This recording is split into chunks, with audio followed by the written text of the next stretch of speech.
Coming up next, a UFC flyweight division matchup.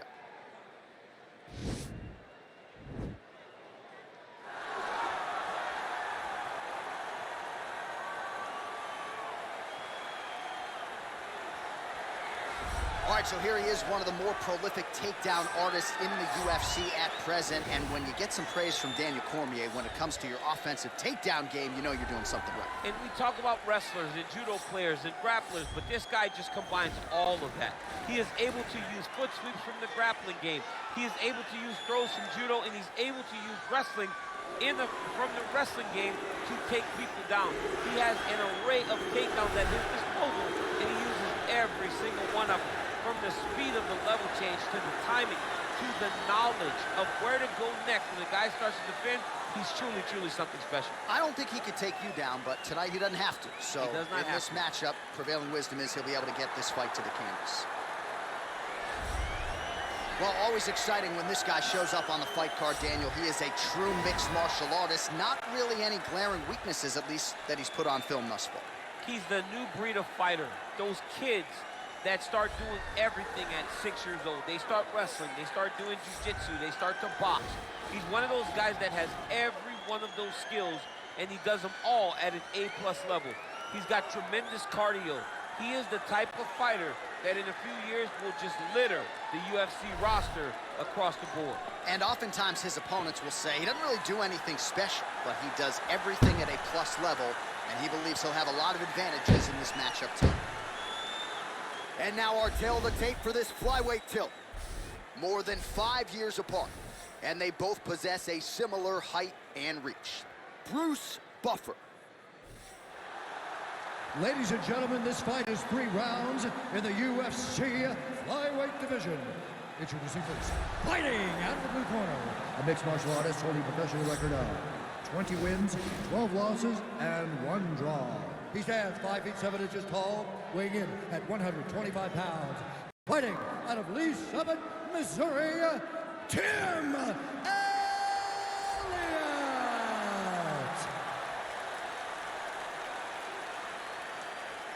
And now introducing his opponent, fighting out of the red corner, a mixed martial artist holding a professional record of 13 wins, 1 loss, and 1 draw. He stands 5 feet 6 inches tall, weighing in at 125 pounds. Fighting out of the Republic of Dagestan, Russia, Askar Askarov. And when the action begins, our referee in charge of the octagon is Dan Bergliotta. So Dan Bergliotta shares the cage. Ready?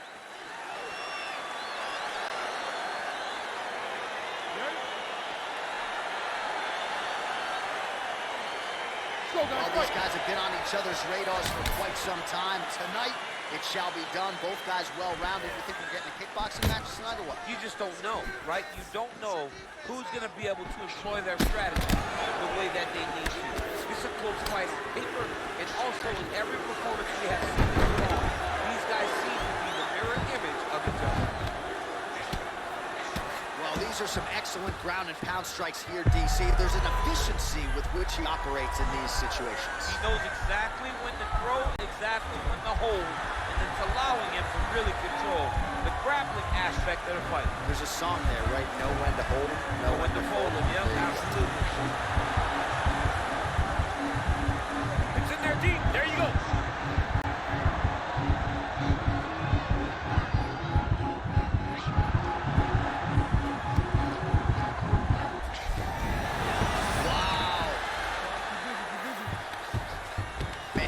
Fun to watch this dude work on the mat. He's unbelievable how fluid he is in his motions on the mat.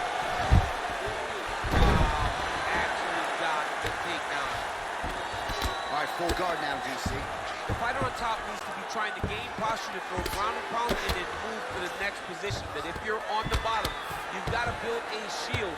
Try to push your opponent off to try to get back to your feet. Well, pretty good work off of the bottom here by Elliott.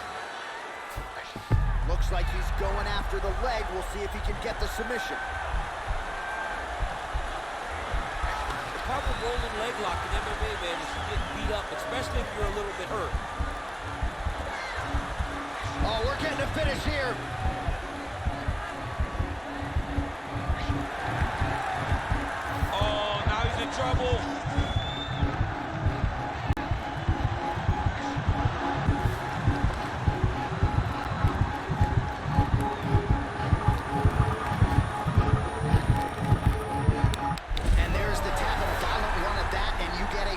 offensive security messing around with this guy on the ground. He's got submissions from everywhere.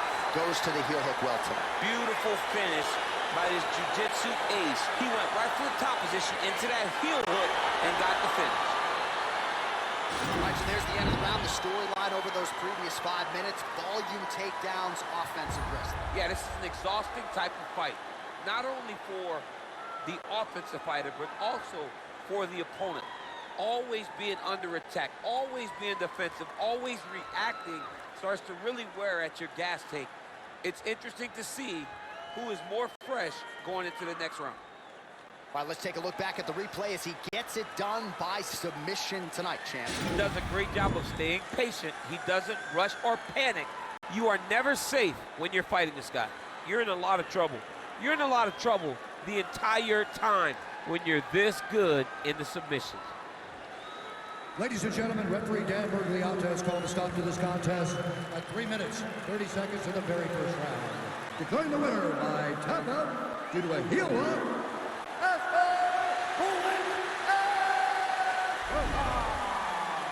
All right, so there he is, all smiles and rightfully so after he gets the job done by submission tonight. You told me off the air before the fight that he was going to submit him, and that's exactly what happened, man. I mean, you know, this guy has such a great submission game that you cannot lay in his guard. And his opponent is known to lay in the guard. He made him pay for it tonight and got the submission victory.